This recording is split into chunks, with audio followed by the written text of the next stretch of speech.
Magandang araw po. Ako si Tessa. Magse-second year college ako nang lumipat ako ng Maynila para mag-aral. Ito ay sa kagustuhan na rin ni Mami na mabigyan ako ng magandang exposure at maging mulat sa kapaligiran. Kampante naman si Mami dahil kasama ko sa Maynila ang stepbrother ko na nagtatrabaho sa isang sikat na IT company at mataas na din ang posisyon niya dito. Pero mabilis ang naging promotion niya sa kumpanya dahil sa abilidad at talino. Maaga din siyang nakatapos ng kolehiyo at nagtapos na summa cum laude.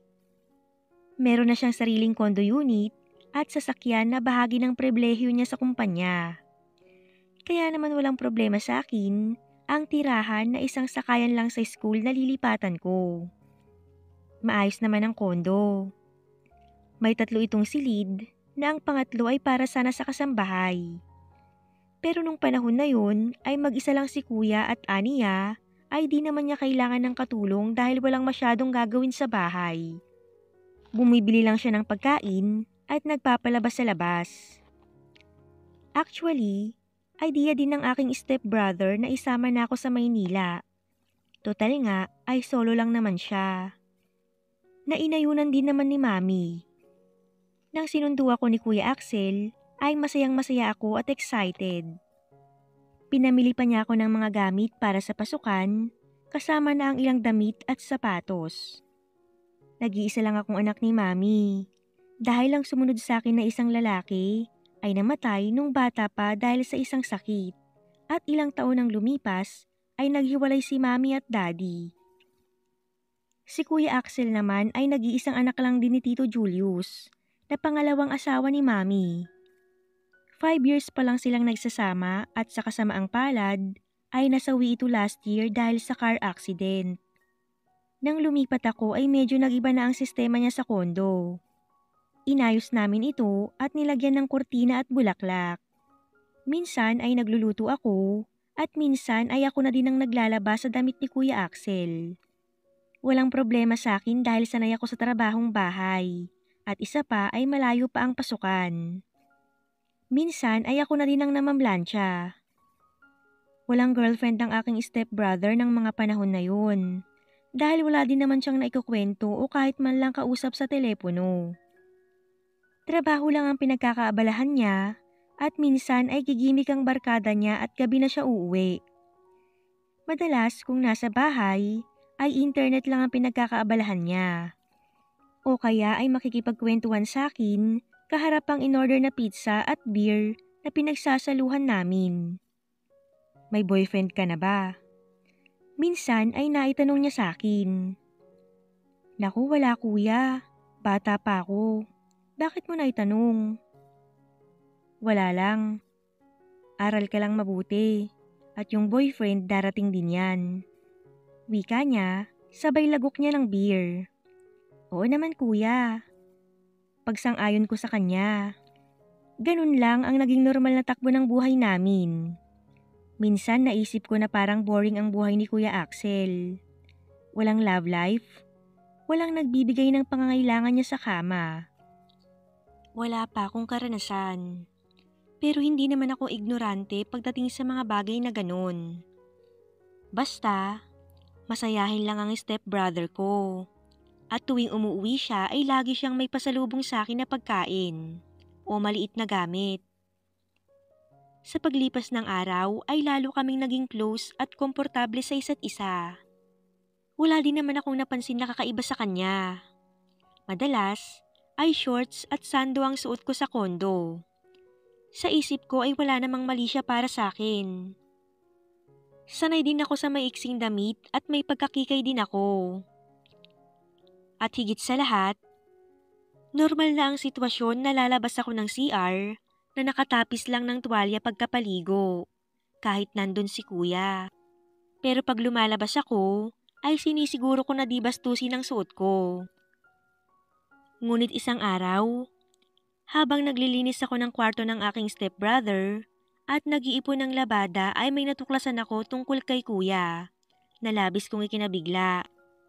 Nang alisin ko ang bedsheet niya para palitan, ay may nahulog na kapirasong itim na tela. Inisip ko na baka sa isang babae nakadate ni kuya. Pero nang suriin ko, ay hindi ako makapaniwala at nasiguro ko na akin yun. Bakit naman ito mapupunta dito? Tsaka teka, parang may kakaiba dito ah. Parang may natuyo. Medyo napatawa ako na parang nabibigla at di makapaniwala na kaya niyang gawin yun. Pero binaliwala ko na lang yun at inisip na normal lang lahat. Hindi ko na rin siya masisisi at marahil ay di maiwasan na natutokso din siya sa pananamit ko. Idagdag pa na hindi ko naman talaga siya kapatid. Kaya upang maiwasan na ang lahat, ay hindi na muna ako magdadamit ng medyo makakatakaw pansin sa kanya. Minabuti ko din na ilihim ang natuklasan. Napakabait naman ni Kuya Axel at ayoko na sumama ang loob o mapahiya siya.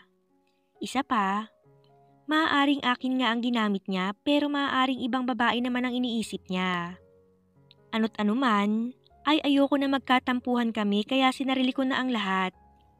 Sa paglipas ng araw ay nakalimutan ko na din ang insidente. 2 linggo bago magbukas ang klase, ay tinanong ako ni Kuya kung gusto ko daw bang sumama sa isang party ng kanyang office mate. Magdadaos ng kanilang anniversary. Sinabi ko na gusto ko at agad niya akong sinamahan na mamili ng mga isusuot. Nagpunta rin ako sa salon upang magpaayos. Parang natulala ang aking stepbrother nang lumabas ako ng silid suot ang pulang mini halter dress. Hakab na hakab sa figura ko at bumagay sa kaputian ko. Kuya Axel, parang timang. Sabi ko habang palapit sa kanya. Ang ganda mo, Tessa. Sabi niya na di naaalis ang tingin sa akin. Umikot pa ako na sinadyang ihawi ang buhok at nakapamewang na parang modelo. Well, salamat. Sabi ko habang nakangiti. Sosyal ang party na dinaluhan namin. Mga big time sa kumpanya ni na Kuya. Ipinakilala naman niya ako sa mga kaopisina bilang stepsister at nakatanggap din ako ng mga compliments. Masaya ang party at baha ang alak at pagkain. Puro kwentuhan ng mga negosyo. Pero bago maghating gabi, ay nagaya na si Kuya na umalis. Ang akala ko ay uuwi na kami, pero iba ang direksyon na tinatahak ng kotse. Bored ako dun. Sabi niya habang nagdadrive. Lipat lang tayo ng place, okay lang? Ikaw ang bahala. Sagot ko naman. Huminto kami at nagpark sa tapat ng isang bar. Medyo madaming tao dahil weekend, pero nakakuha din kami ng pwesto. Nag-order si Kuya Axel ng brandy at pulutan. Kwentuhan lang kami habang nakikinig sa jazz band. Nang tumugtog ito ng sweet music, ay nagaya siya na magsayaw. Medyo tipsy na din siya pero nagsayaw pa din kami. Medyo asiwa ako. Pero inisip ko na lang na madilim naman at wala namang nakakakilala sa amin. Naramdaman ko na sa katagalan ng sayaw namin ay lalong dumidikit ang katawan niya at ramdam ko ang paghinga niya at kabog ng dibdib. Hanggang humapit ng kamay niya sa bewang ko at nagdikit kami ng husto. Nagulat ako at naasiwa nang may bigla akong naramdamang bagay na kanina lang ay wala naman. Maingat akong lumayo sa aking stepbrother at tinapik siya. Loko ka, Kuya Axel. Bulong ko sa kanya na pigil ang ngiti. Pabayaan mo lang. Di makapagpigil eh. Bale wala naman niyang sagot sa akin. Pilyo ka. Alam mo namang mali yan. Pilit ko sa kanya. Well, wala namang mali kasi hindi naman talaga kita kapatid. Tugon niya. Napatawa ako. May ganun? Hinapit niya ako muli at nabigla ako. Pwede naman siguro. Sagot niya. Nagkatinginan kami. Bagamat malamlam ang ilaw, ay bahagya kong naaaninag ang mukha niya. Papalapit yun sa mukha ko. Ewan, pero di ako nakareact agad sa ginawa niya. Pangalawang beses, uulitin niya. Iniwas ko ang mukha ko at niyakap siya at dumantay sa dibdib niya. Upo na tayo. Sabi ko na parang nanginginig ang tuhod. Pumayag naman siya. Umupo kami at itinuloy ang pag-inom. Kung kanina bago magsayaw ay magkaharap kami sa mesa, ngayon ay magkatabi na kami. Bakit mo ginawa yun? Tanong ko. Sorry. Nadala lang ako. Sagot niya sa akin. Okay lang sana Kuya Axel. Tugon ko. Awkward lang kasi nga, stepbrother kita eh. Yun na nga, stepbrother, hindi kita kapatid. Wika niya. Pagkatapos ay nagkwento siya ng kung ano-ano tungkol sa bagay na yon. Hindi ko tuloy na iwasan na hindi banggitin sa kanya yun tungkol sa nakita kong itim na tela sa kwarto niya. Aminin, kantsaw ko pa. Inamin naman ng stepbrother ko sa akin na tama ang hinala ko. Pero nabigla ako nang sabihin niya na ako ang inspirasyon niya. Tama ang hinala ko na may iba siyang nararamdaman sa akin. Nagsorry naman siya at sinabing hindi na mangyayari yun. Okay lang naman kako. At least, di naman siya nag-isip na gawan ako ng masama. Sabi niya ay hindi naman daw aabot pa sa ganon. Medyo flattered din ako. O kaya, ay umiral lang ang natural na kalandian ko. Oo, sa probinsya madaming lumiligaw sa akin. Pero never pa ako na umabot na ganito ka-close sa date. Hindi ko lang maisip na parang may magneto sa akin ang pagkatao ni Kuya Axel ng mga oras na yun. Hanggang napansin ko na lang na pareho na kaming may tama ng alak. At sa pagkakataong yun, ay di lang kami magkadikit. Magkayakap na kami.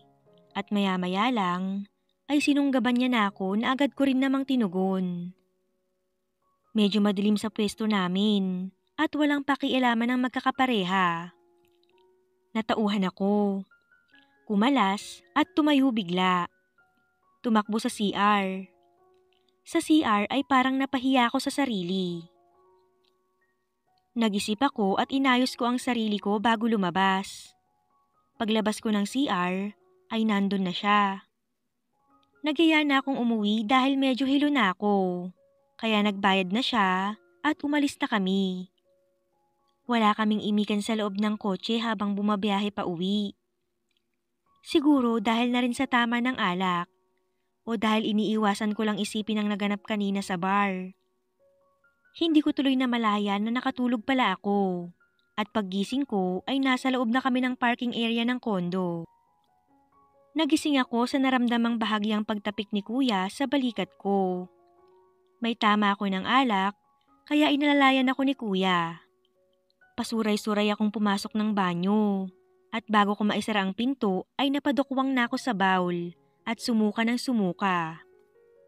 Patakbong pumasok ang aking stepbrother sa banyo at hinimas ang likod ko habang suka ako ng suka. Iinom-inom hindi naman pala kaya. Kantsaw pa niya sa akin. Ikaw kaya ang nagpainom. Wika ko sa kanya sabay kurot sa kanya. Napapitlag siya dahil sa kurot ko. Okay ka na? Tanong niya sa akin. Tumango ako. Labas ka na. Maliligo na lang ako at amoy suka na ako. Gusto mong sabayan kita? Wika niya sa akin na may nakakalokong ngiti. Hindi ko alam kung biro ba yun o totoo. Loko ka. Kanina ka pa talaga ng good time. Alis na dyan. Kulit mo talaga. Sabay bahagyang tulak ko. Okay. Sabi niya sabay punta sa pinto. Bago tuluyang sinara ay nagpahabol pa. Kung gusto mong may magsabon sa'yo, tawagin mo lang ako. Sabay kindat at sara ng pinto. Naku, loko ka talaga. Iiling-iling na wika ko. Binuksan ko ang shower at tumapat doon kahit may damit pa. Total, puro din naman yun suka. Naligo ako at medyo guminhawa na. Nahimasmasan ako sa pakiramdam. Marahil ay tulog na din si Kuya. Naisip ko habang nagpapatuyo ng katawan. Naisip ko ang mga naganap kanina. Medyo weird pero parang gusto ko yung mga nangyari. Napailing ako. Baka dahil lang sa alak at sa sobrang kasayahan kanina. Pumasok na ako ng kwarto at nagbihis.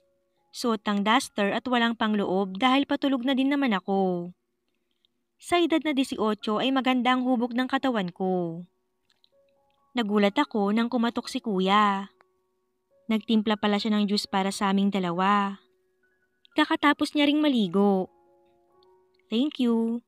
Sabi ko sabay ngiti ng ilapag ang juice sa table ko. Ang sweet mo naman talaga.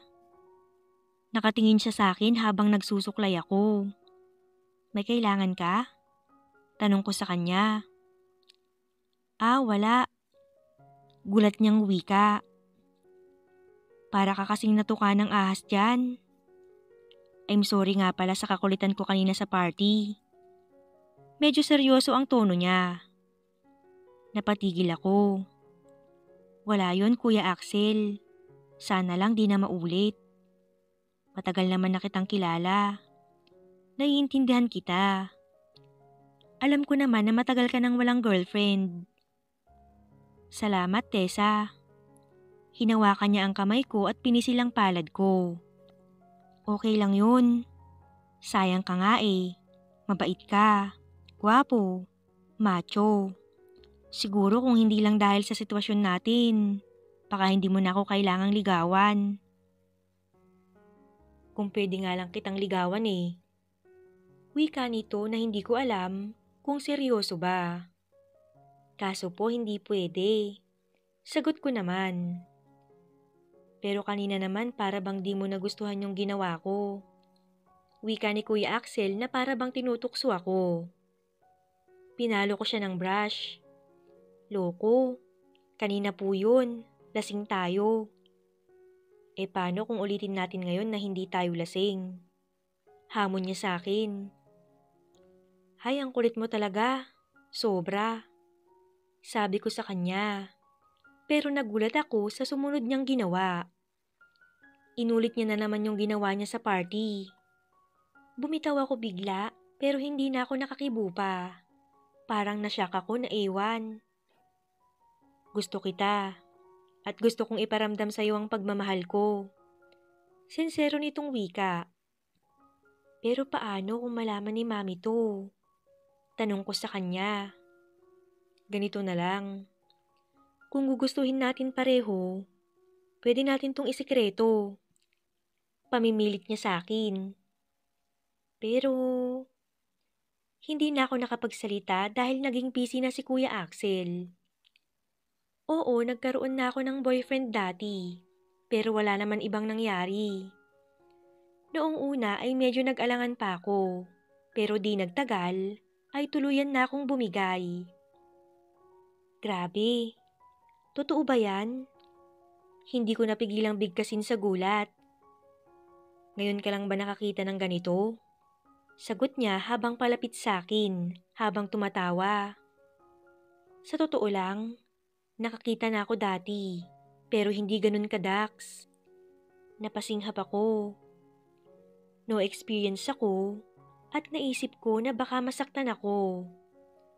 Medyo natakot ako sa naisip. Alam naman ng stepbrother ko ang kalagayan ko. Nang makita niya ang takot sa mukha ko, ay nagsalita ito. Huwag kang matakot. Ako ang bahala. Malambing niyang wika. Hanggang sa tinuloy na nga niya. Nangyari na nga ang mainit na sandali na dapat ay walang ibang makaalam.